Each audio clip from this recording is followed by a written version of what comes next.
Christian Jacoby!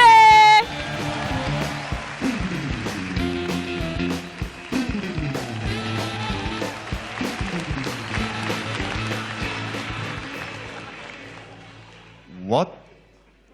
Like, I'm not even Muslim, but after any set, I will mandi wajib, you know? Now that I'm out of sushi, people always ask me, what was the scariest thing for you in sushi, you know? Were you afraid that you were the only bule? Or the fact that you don't speak Bahasa Indonesia? Or were you scared that Yono was gonna bite you at some point?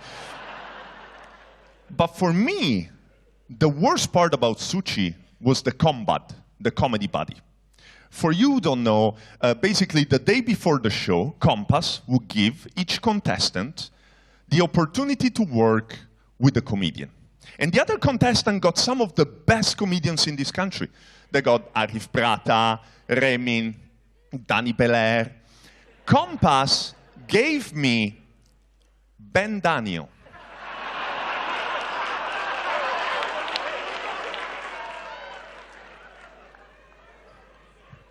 Now, there's half of you that are going, Ben Daniel, really? Exactly. And there's the other half who's going, Ben Daniel, who is that? Exactly. And when I asked Compass, they told me, well, Ben Daniel is an English teacher. I don't think that's the problem, you know? I don't think the problem is that I need to work with my English, you know?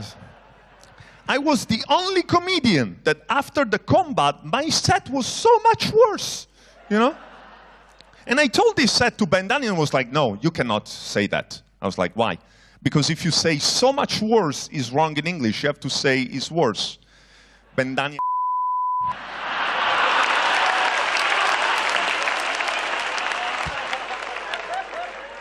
But Compass was right. I need to work on my English, apparently. Now, the best thing for me about sushi is that finally, for the first time in my life probably, my mom was so proud of me. She watched every single show that I was in. But my mother, okay, give it up for my mother. She doesn't deserve it, but it's okay. But she only speaks Italian. She doesn't even speak English. So after every show, she will call me, and I would have to do like Ipsy. You know, I would have to translate everything. And she would tell me, okay, what did Radit say? And I would tell her. And what Abdel say? And I would tell her. And what Komang say? I have no idea. And it's not that he speaks Bahasa Indonesia. The audience has no idea. The other judges have no idea. I don't even think Komang has any idea.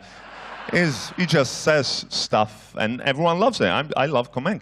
And then I would have to translate my set. And some jokes are easy to translate, but can you imagine how impossible it is to translate to a 17-year-old Italian grandmother the concept of aku cincau kamu?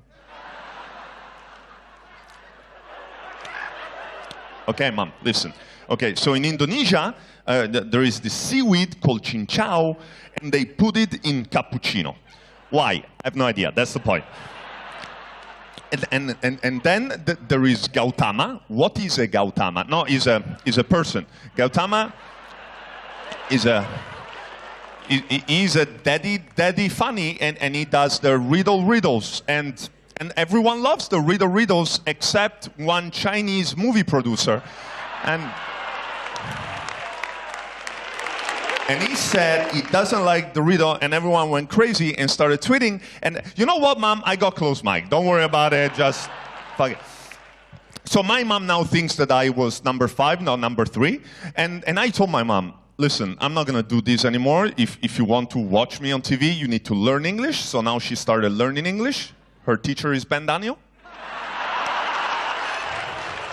And before I leave, I just want to say thank you to everyone at Compass, to the host, to the judges, and most importantly to the audience, because this is not my country and you just welcome me so much.